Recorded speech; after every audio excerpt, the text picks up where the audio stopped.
Good morning, Crosspoint Family Church, and welcome to this new day. I trust that you are all well and coping with lockdown and the situation we're in. Today I'm going to be taking you through Matthew chapter 24, which looks at the end of the age. This passage is actually really apt for the situation that we find ourselves in at the moment, that we're all going through. And I think many have asked, is this the end of this world? Or are asking, is this the end? So let's look at this together. At the beginning of the chapter, Jesus leaves the temple and goes up to the Mount of Olives with his disciples. And the chapter comes with a few warnings, which I'd like to look at with you. In verse 4, it talks of Jesus teaching his disciples about not to be deceived, that at the end of the world that there will be people who come in Jesus' name and they will deceive you. I think that is happening even now. The people claiming to come in Jesus' name but are deceiving people.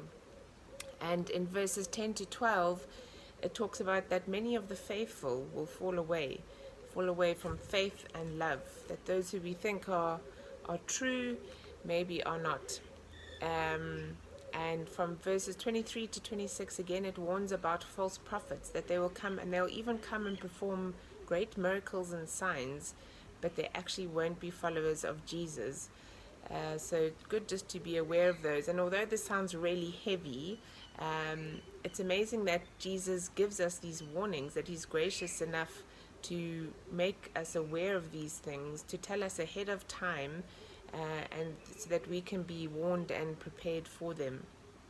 The chapter also comes with some assurances and promises, and in verse 6 it tells us don't be alarmed of these things when they unfold, that they actually need to happen for Christ's return. And he likens it to labor pains before childbirth, that although it's something really difficult to go through, something really beautiful will come of it.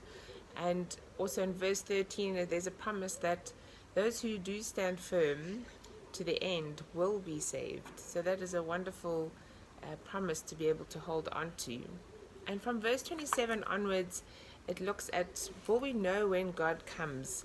And undoubtedly we will. It talks about lightning and being visible from the east to the west, and that all nations will be able to see him. He talks about all nations being able to see him, the Son of Man, when he comes riding on the clouds in all his glory.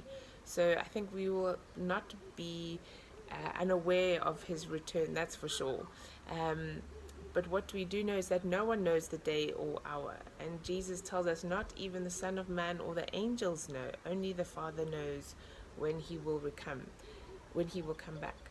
And although we don't know when he will come, we do know how he will come. He talks about coming in an instant. And when we least expect it. He likens it to a thief coming in the night, that it will just come out of the blue, really, and that someone could be walking along and someone next to him will disappear. So it will happen quickly when it comes, I think.